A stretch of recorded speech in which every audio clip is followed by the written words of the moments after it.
नमस्कार मित्रांनो, लग्नानंतर होईलच प्रेम या मालिकेच्या 20 जुलैच्या भागामध्ये मित्रांनो पूजा संपन्न झाल्यानंतर पहिल्यांदा पार्थ आणि काव्या गुरुजींचा आशीर्वाद घेतात। तर त्यानंतर नंदिनी आणि जीवा सुद्धा गुरुजींचा आशीर्वाद घेतात। तर तेव्हा गुरुजी चक्क अखंड सौभाग्यवती भव, असेच सदैव एकत्र रहा असा त्या दोघांना सुद्धा आशीर्वाद देतात। तर ते ऐकल्यानंतर मात्र पार्थ धक्क्यानेच काव्याकडे बघू लागतो आणि जीवा सुद्धा नंदिनीकडे धक्क्याने बघू लागतो। तर तेव्हा विक्रम गुरुजींना विचारतो की अहो गुरुजी, हल्ली इथे अष्टसौभाग्यवती असे काही आशीर्वाद वगैरे नसतात का? तर तेव्हा गुरुजी सांगू लागतात की आजकाल ना बऱ्याच जणांना मुलं नको असतात आणि काही जणांना तर लग्न सुद्धा नको असतं, असं त्या चौघांच्याकडे बघूनच ते बोलतात।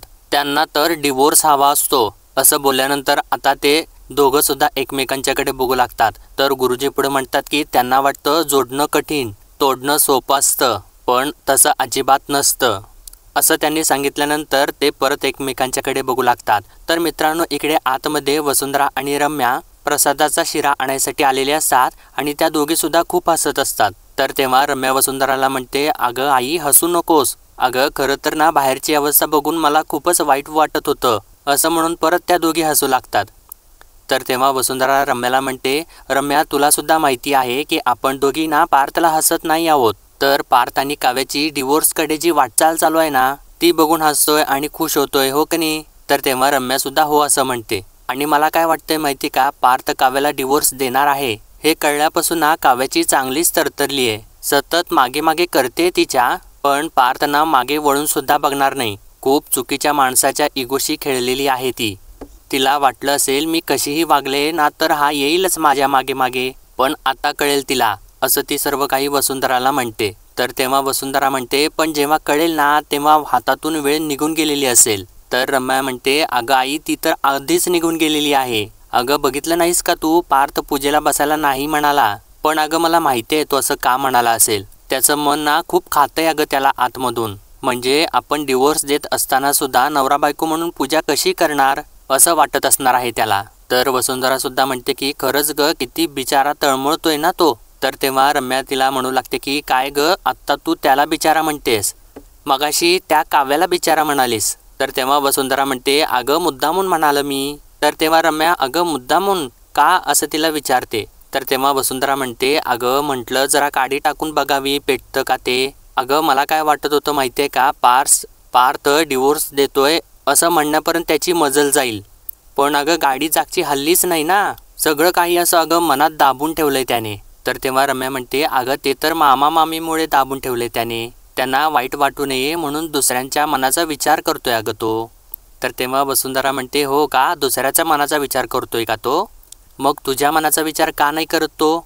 तर तेव्हा रम्या म्हणते, अगं करणार ना, इथून पुढे फक्त ना माझ्याच मनाचा विचार करेल तो आयुष्यभर, असं तिने म्हटल्यानंतर वसुंधरा म्हणते, हो बरोबर आहे।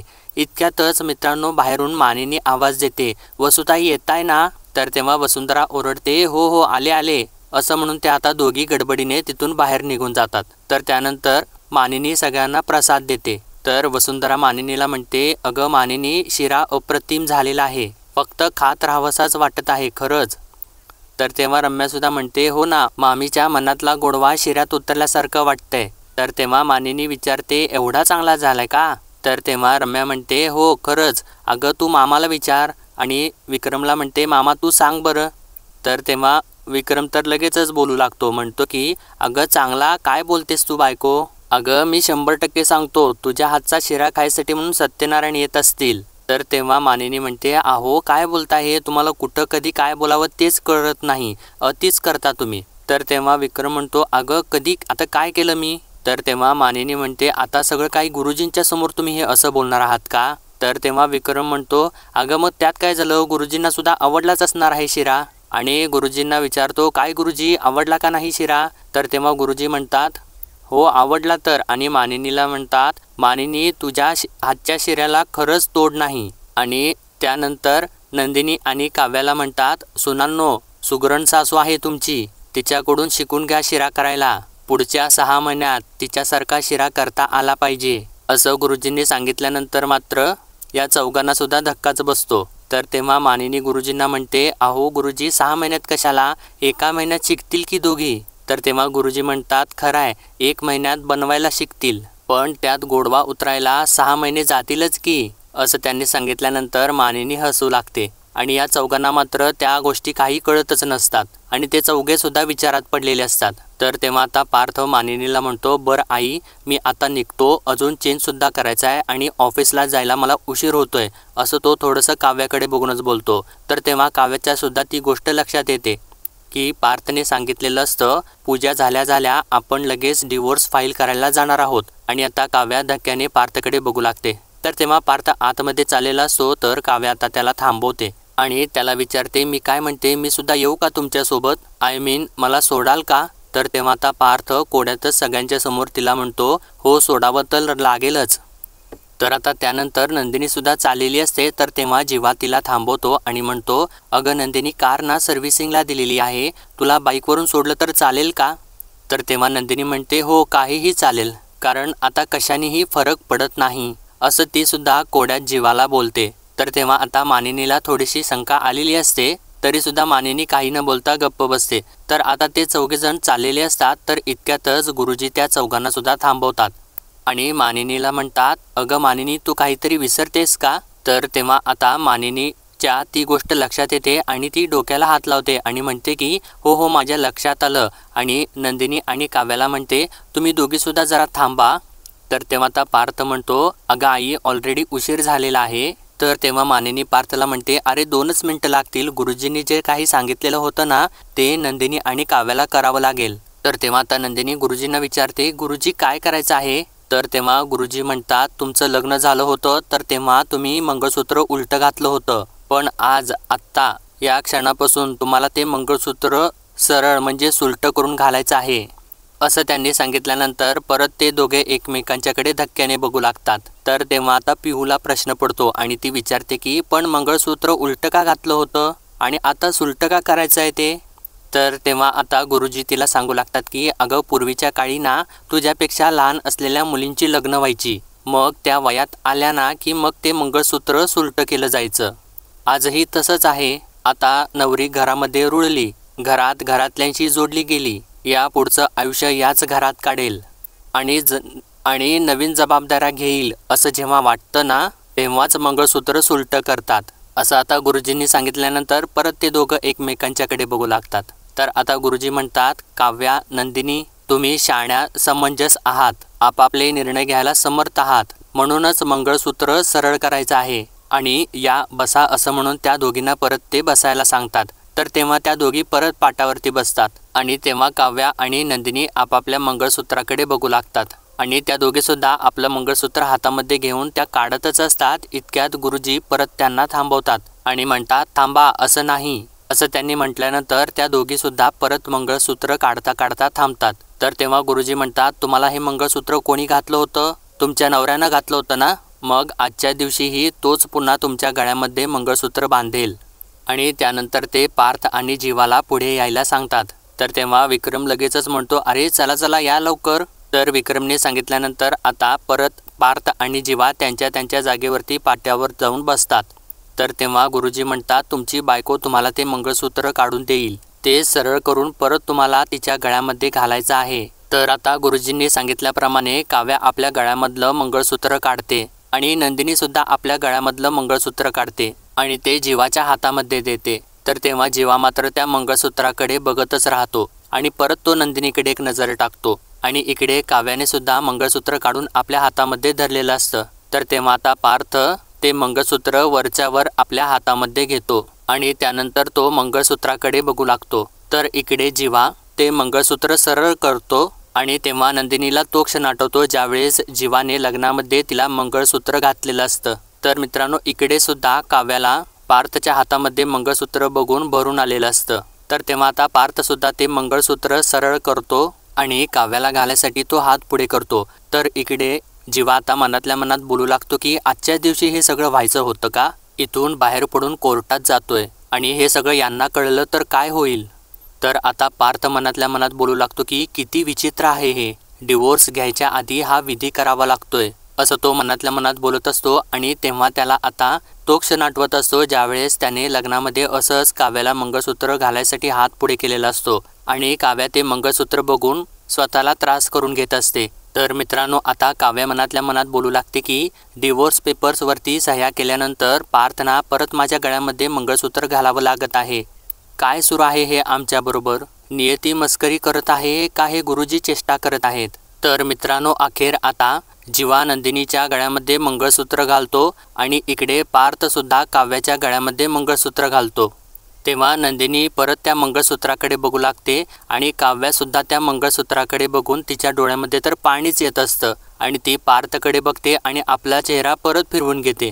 तर तेव्हा मित्रांनो पार्थच्या सुद्धा डोळ्यामध्ये थोडंसं पाणी आलेलंच असतं. तर आता नंदिनी मनातल्या मनात बोलू लागते की गुरुजींना तर सगळं काही माहिती असतं ना, मग हे सुद्धा माहिती असेल की आम्ही कुठे जातोय, असा सर्व ती काही विचार करत असते. तर मित्रांनो आता हे सर्व विधी उरकल्यानंतर पार्थ आणि काव्या कुटुंब न्यायालयात जातात आणि इकडे जीवा आणि नंदिनी सुद्धा न्यायालयात गेलेले असतात. तर आता इकडे वकील जीवा आणि नंदिनीला विचारतात तर तुम्हाला डिवोर्स हवा आहे? तर तेव्हा ते दोघे सुद्धा एकदम हो असं बोलतात आणि एकाच वेळी ते दोघांनी हो असं म्हटल्यानंतर ते दोघे परत एकमेकांच्याकडे बघू लागतात. तर तेव्हा वकिलांनी ते बघितल्यानंतर ते म्हणतात अरे वा, दोघे सुद्धा डेस्परेट आहात डिवोर्ससाठी असो असं म्हणतात आणि परत ते जीवाला तुझं नाव काय असं विचारतात. तर मित्रांनो इथे जीवा आपलं नाव सांगायच्याऐवजी तो काहीतरी विचित्रच बोलतो. तो म्हणतो की माझं नाव जीवा नंदिनी देशमुख आहे असं त्यानं म्हटल्यानंतर आता नंदिनी धक्क्यानेच त्याच्याकडे बघते. तर तेव्हा तर जीवा परत स्वतःला सावरतो आणि म्हणतो सॉरी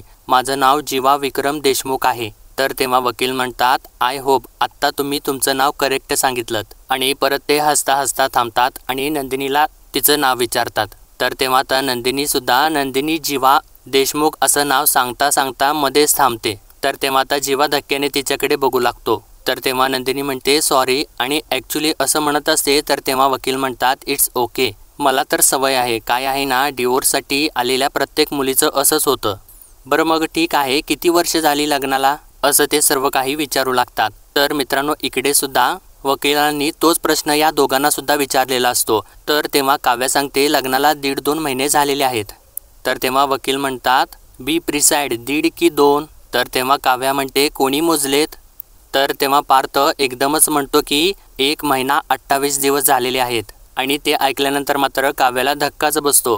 तर तेव्हा वकील म्हणतात अरे वा, नवऱ्यांना जिथे लग्नाच्या आणि ॲनिव्हर्सरीच्या तारखा लक्षात नसतात तिथे यांना लग्नाचा अचूक पिरियडसुद्धा माहिती आहे आणि तुम्ही स्वतःला अगदी लकी समजायला हवं मिसेस काव्या. असा रेअर क्वालिटी नवरा मिळणं खूप कठीण असतं असं त्यांनी सांगितल्यानंतर काव्या मात्र धक्क्यानेच पार्थकडे बघते आणि परत सॉरी असं त्याला म्हणू लागते. तर तेव्हा वकील परत तिला म्हणतात ओ सॉरी म्हणजे तुम्ही लकी आहात असं जर तुम्हाला वाटलं असतं तर आज तुम्ही इथे माझ्यासमोर का बसला असतात नाही का? आणि परत त्या पार्थला विचारतात मिस्टर पार्थ तुम्ही किती दिवस संसार केलात ते तुमच्या नेमकं लक्षात आहे, मग तरीही आता हा संसार नकोसा का झालाय तुम्हाला, असा त्यांनी प्रश्न विचारल्यानंतर परत पार्थ काव्याकडे बघू लागतो. तर इकडे सुद्धा वकिलांनी नेमका तोच प्रश्न नंदिनीला विचारलेला असतो. तर तेव्हा नंदिनी म्हणते अहो संसार झालाय कुठे, बरोबर 1 महिना 28 दिवसांच्या पासून आम्ही सोबत राहतोय, पण सोबत राहण्याने संसार होत नाही तर सोबत केल्याने संसार होतो. तेव्हा जज म्हणतात अच्छा, म्हणजे नवरा बायको म्हणून तुमचं सोबत राहणं, एकमेकांच्या सोबत जगणं राहून गेलंय बरोबर ना? तर तेव्हा नंदिनी म्हणते नाही, नात्यात काहीतरी राहून गेल्याची खंत तेव्हाच वाटते जेव्हा नातं दोन्ही बाजूंनी निर्माण होतं, असं तिने बोलल्यानंतर आता जीवा तिच्याकडेच बघू लागतो. तर नंदिनी पुढं म्हणते आमच्यात नवरा बायकोचं नातं कधी निर्माण झालंच नाही, निर्माण झालं ते फक्त बंधन. तेव्हा जज म्हणतात 1 महिना 28 दिवसांचा संसार म्हणजे बंधन वाटतं का तुम्हाला? तर तेव्हा नंदिनी म्हणते दुर्दैवाने हो, आणि या बंधनामधून मुक्त होण्यासाठीच आम्ही कोर्टाची पायरी चढत आहोत. तर मित्रांनो आता इकडे पार्थ सांगू लागतो की खरं तर मला माझ्या बायकोसोबत कोर्टाची नाही तर देवळाची पायरी चढायची होती, असं त्यानं म्हटल्यानंतर आता काव्या धक्क्याने त्याच्याकडे बघू लागते. तर तेव्हा पार्थ पुढे म्हणतो की पण भक्ती आणि लग्न मारून मुटकून नाही करता येत, त्यामुळे आम्हाला डिवोर्स देऊन टाका, म्हणजे ना आम्हाला एकमेकांचा त्रास नाही होणार, असं त्याने सांगितल्यानंतर जज विचारतात की काय त्रास होतोय? तर तेव्हा पार्थ सांगू लागतो. तर जज पार्थला मध्येच थांबवतात आणि म्हणतात की अहो तुम्ही थांबा जरा, त्यांना सुद्धा सांगू द्यात. आणि काव्याला विचारतात बोला मिसेस काव्या काय त्रास होतोय तुम्हाला? तर तेव्हा आता काव्या विचार करू लागते की तिला काय त्रास होतो ते. तर तेव्हा जज म्हणतात अहो बोला ना, सांगा ना तुम्हाला काय त्रास होतोय. तर तेव्हा आता काव्या पार्थकडे बघू लागते तर तेव्हा जज म्हणतात, हे बघा मिसेस काव्या, तुम्हाला यांच्यामुळे काय त्रास होतो ना ते तुम्हाला सांगावंच लागेल. अहो काय झाले सांगा, असं ते परत परत म्हणत असतात. तर तेव्हा काव्या मात्र अजूनसुद्धा शांतच असते आणि ती विचारच करत असते. तर जज पुढे म्हणतात, कारण तर सांगावंच लागेल, नाहीतर कारणांचा विचार करून या पुढच्या तारखेला, असं त्यांनी बोलल्यानंतर आता काव्याला मात्र धक्काच बसतो. तर इकडे सुद्धा जजनी नेमका तोच प्रश्न त्या दोघांना टाकलेला असतो. तर नंदिनी म्हणते, पुढची तारीख नको, काय आहे ना, मला असा पुन्हा पुन्हा कोर्टाची पायरी चढायची नाहीये, मला लवकरात लवकर यांच्यापासून सुटका हवी आहे. तर तेव्हा जज विचारतात, पण तुम्ही इतक्या त्रासलेला का आहात? नाही म्हणजे हे तुमचा मानसिक किंवा शारीरिक छळ करतात का, असा प्रश्न त्यांनी नंदिनीला केल्यानंतर नंदिनी म्हणते, अहो नाही नाही, असं काहीसुद्धा नाही आहे. तर तेव्हा जज म्हणतात, मग हुंडाच असणार आहे. तर इतक्यातच जीवामध्ये बोलतो, अहो एक मिनिट, काय बोलताय तुम्ही? अहो मी हुंडा घेणारा वाटलो का तुम्हाला? तर तेव्हा जज म्हणतात, अहो वाटायचं काय त्यात? तर तेव्हा आता जीवा थोडासा भडकतो आणि नंदिनीसुद्धा भडकलेली असते. तर जीवा म्हणतो, अहो वाटायचं आहे म्हणजे काय, असं काय बोलताय तुम्ही? मी खरंच तुम्हाला हुंडा घेणारा वाटतोय का? तर तेव्हा आता जज म्हणतात, अहो माझ्या वाटण्याचं काय आहे? नाही म्हणजे काय आहे, या कोर्टामध्ये अशा अनेक केसेस येतात ज्यामध्ये ना अनप्रेडिक्टेबल गोष्टी बघायला आणि ऐकायला मिळतात. काय आहे विचारणं माझं काम आहे. नाही, हुंडा कुठल्याही स्वरूपातला असू शकतो. आणि परत ते नंदिनीला म्हणतात, मॅडम तुम्ही बोला, काय बाईक वगैरे मागितलेली आहे का यांनी? सोन्याची चेन वगैरे मागितलेली आहे का? तर तेव्हा आता नंदिनी म्हणते, अहो नाही नाही, असं काहीसुद्धा नाही आहे, काही काय बोलताय तुम्ही? तर तेव्हा जज परत म्हणतात की मग कुठल्या गोष्टीची जबरदस्ती करतात का हे? तर तेव्हा नंदिनी म्हणते, अहो अजिबात असं काय नाही आहे. तर तेव्हा आता जज एकदमच म्हणतात, मग यांचं बाहेर कुठे अफेअर वगैरे आहे का, असं त्यांनी विचारल्यानंतर आता नंदिनी परत धक्क्याने जीवाकडे बघू लागते. तर तेव्हा जज म्हणतात, अच्छा असं आहे का, म्हणजे लग्न झालेलं असताना सुद्धा अफेअर सुरू आहे तर यांचं? तर तेव्हा आता नंदिनी म्हणते, अहो सर तुम्ही काय मगाचपासून काय बोलताय, असं काहीच नाही आहे सर. हे बघा तुम्ही म्हणताय तसं काहीच नाही आहे, मला ना त्यांच्यापासून काहीच प्रॉब्लेम नाही आहे. तर तेव्हा आता जज जीवाला विचारतात की मग आता तुम्हीच सांगा मिस्टर जीवा, प्रॉब्लेम यांच्यामध्ये आहे का, असं त्यांनी विचारल्यानंतर आता जीवा मात्र नंदिनीकडे बघू लागतो. तर जज पुढे म्हणतात, अहो बोला, कोणामध्ये काहीतरी प्रॉब्लेम असणारच आहे, म्हणून तर तुम्ही इथे डिवोर्स घ्यायला आलेला आहात ना. आणि हे बघा, असं तुम्ही इथे आला आहात ना, तर मग इतका विचार करू नका, सांगा पटापट सांगा, काय कारण आहेत ती लवकर सांगा. तर आता इकडे सुद्धा जजने नेमका तोच प्रश्न या दोघांनासुद्धा विचारलेला असतो. तर तेव्हा काव्या म्हणते, कारण काय सांगायचं आहे, हे ना खूप जोरजोरात घोरतात, असं तिने कारण सांगितल्यानंतर पार्थ आता एकदम धक्क्यानेच तिच्याकडे बघतो. तर तेव्हा आता इकडे जज विचारते की घोरतायत म्हणून डिवोर्स हवाय, हे काय कारण झालं का मिसेस काव्या, असं म्हणून त्या थोडंसं हसूच लागतात आणि पुढे म्हणतात की अहो असं जर झालं ना तर देशातल्या 80% जोडप्यांचा पहिल्या रात्रीच डिवोर्स होईल. अहो तुम्ही ते राहू देत, माझ्या घरी येऊन बघा, सगळे घोरतात, मग तर मला अख्ख्या कुटुंबाशीच डिवोर्स घ्यायला हवा. तर तेव्हा काव्या म्हणते, नाही तसं नाही, तुम्ही कारण विचारलंत ना म्हणून मला जे आधी आठवलं ते मी सांगितलं. तर तेव्हा जज म्हणू लागतात की अहो तुम्ही डिवोर्स घ्यायला आलेला आहात आणि तुम्हाला डिवोर्स घ्यायची कारणं आठवावी लागतात, म्हणजे कमालच आहे. आणि पुढे म्हणतात की तुम्हाला नक्की डिवोर्स हवा आहे का तुम्ही फक्त एकमेकांच्यापासून पळताय? तर असं त्यांनी विचारल्यानंतर काव्या एकदमच म्हणते, अहो नाही, असं कसं, कारणं आहेत ना, कारणं नाही आहेत असं नाही आहे अजिबात, आणि मुळात यांच्या घोरण्याचा मला त्रास होतो, हे कारण काही न असू शकत नाही. तर तेव्हा जज म्हणतात, असू शकतं, पण नेमकं काय कारण आहे हे नको का मेन्शन करायला, म्हणजे मिस्टर पार्थ घोरतात म्हणून तुमची झोप होत नाही असं आहे का? तर तेव्हा काव्या म्हणते, अहो झोपेचं काय नाही आहे हो एवढं. तर पार्थला मात्र काही कळेनासंच होऊ लागतं आणि तो सारखा मोठे डोळे करूनच काव्याकडे बघत असतो. तर काव्या पुढं म्हणते, यांच्या घोरण्यामुळे माझा अभ्यास नीट होत नाही, डिस्टर्ब होतं मला. तर तेव्हा आता जजसुद्धा म्हणतात, अरे बापरे, मग हा तर सिरियस इश्यू आहे. तर तेव्हा काव्या म्हणते, म्हणजे हे घोरतात हे कारण स्ट्रॉंग असू शकतं ना डिवोर्ससाठी? तर तेव्हा जज म्हणतात, हो अर्थात, अहो हे पण हा पण एक प्रकारचा मानसिक छळच आहे म्हणा ना तुम्ही. तर तेव्हा आता पार्थ थोडासा चिडतो आणि म्हणतो की अहो काही काय, घोरण्याचा त्रास मानसिक छळ कसा काय असू शकतो? तर तेव्हा जज म्हणतात, असू शकतो मिस्टर पार्थ. आणि परत ते काव्याला विचारतात, मिसेस काव्या तुम्ही सांगा अजून काय प्रॉब्लेम आहे? असा सर्व काही इथे कॉमेडी सीन तयार झालेला असतो. तर इकडे सुद्धा छान असं कॉमेडी सीन सुरू असतो. जजनी सुद्धा इकडे या दोघांना सुद्धा नेमका तोच प्रश्न विचारलेला असतो. तर तेव्हा आता जीवा सांगतो, हो प्रॉब्लेम आहे की ती ना सतत पसार आवरत असते. तर तेव्हा आता जज विचारतात सतत म्हणजे काय? तर तेव्हा जीवा म्हणतो सतत म्हणजे सतत. ही ना सकाळ दुपार संध्याकाळ पहाटे हिला सगळीकडे फक्त आणि फक्त पसारच दिसत असतो आणि हिला तो आवरायचा असतो. तर तेव्हा जज म्हणतात अहो मग हे चांगलंच आहे की. अहो म्हणजे हा प्रॉब्लेम कसा काय असू शकतो? तर तेव्हा जीवा म्हणतो अहो प्रॉब्लेम आहे कारण मला पसारा आवरलेलं आवडत नाही आणि हिला सगळं काही आवरून ठेवायचं असतं आणि मला तेही आवडत नाही. तर तेव्हा जज म्हणतात हे सगळं काही अजबच आहे. म्हणजे ज्याच्याकडे खायला चणे आहेत त्याच्याकडे दात नाहीत आणि ज्याच्याकडे दात आहेत त्याला खायला चणे नाहीत. आणि त्यानंतर नंदिनीला म्हणतात मॅडम मी माझ्या बायकोला ना तुमच्याकडे ट्रेनिंगला पाठवतो.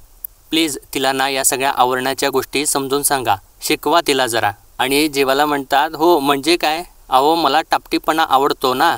म्हणजे ना माझी बायको म्हणजे तिचं नाव बदलून तर आता मी मिसेस पसारेवालाच ठेवतो असं त्यांनी म्हटल्यानंतर आता जीवा आणि नंदिनीला तो क्षण आठवतो ज्यावेळेस त्या दोघांच्या पास्टमध्ये असा क्षण घडलेला असतो आणि नंदिनीने जीवाचं नाव मिस्टर पसारेवाला असं ठेवलेलं असतं. आणि त्यावेळेस जेव्हा नंदिनीचा फोन जीवाच्या हातात आलेला असतो आणि त्याने त्याचं नाव वाचल्यानंतर त्याला धक्काच बसलेला असतो आणि तो आता नंदिनीला विचारत असतो की हे काय आहे, काय नाव सेव्ह केलेलं आहेस तू माझं याच्यावरती? तर तेव्हा नंदिनी म्हणते अहो असंच केलं होतं मी ते. तर जीवा तिच्यावरती वैतागतो आणि म्हणतो अगं काय नाव सेव्ह केलेस हे पसारेवाला? तर आता नंदिनी आणि जीवा एकमेकांच्याकडेच बघत असतात आणि त्या दोघांना सुद्धा तो क्षण आठवत असतो. तर मित्रांनो आजचा भाग इथेच संपतो आणि पुढील भागामध्ये आपण पाहणार आहोत. मित्रांनो रम्या आणि वसुंधरा गुरुजींच्या समोर उभे असतात. तर तेव्हा रम्या चक्क गुरुजींना विचारते की मी आणि पार्थ एकमेकांच्या आजूबाजूला बसलेलो आहे आणि त्याच्या हातामध्ये माझ्या नावाचं मंगळसूत्र आहे, असं काही होईल का? तर तेव्हा गुरुजी सुद्धा चक्क तिला सांगतात तसंच होणार आहे. तर तेव्हा तर रम्या खूपच खुश होते आणि म्हणते की मला तर खात्रीच पटली की माझं आणि पार्थचं लग्न होणार आहे असं म्हणून ती मोठ्याने हसू लागते आणि वसुंधराला घेऊन गोल गोल फिरू लागते. तर तेव्हा गुरुजी पण असं म्हणून थांबतात. तर तेव्हा त्या दोघे सुद्धा धक्क्याने परत थांबतात. तर इकडे जज जीवा आणि नंदिनीला म्हणतात की पण डिवोर्स घेण्या अगोदर तुम्हा दोघांना सुद्धा 6 महिने एकत्र राहावं लागेल. तर इकडे सुद्धा जजनी पार्थ आणि काव्याला सुद्धा तेच सांगितलेलं असतं आणि पुढे ते म्हणतात की हवं तर ही तुमच्या नात्याची शेवटची संधी समजा असं म्हणून त्यांनी त्या डिवोर्स पेपर्सवरती शिक्का मारलेला असतो. तर इकडे जीवा आणि नंदिनीला सुद्धा ते ऐकल्यानंतर धक्का बसतो आणि इकडे पार्थ आणि काव्याला सुद्धा ते ऐकल्यानंतर धक्का बसतो. तर मित्रांनो पुढील अपडेटसाठी लाईक शेअर आणि सबस्क्राईब नक्कीच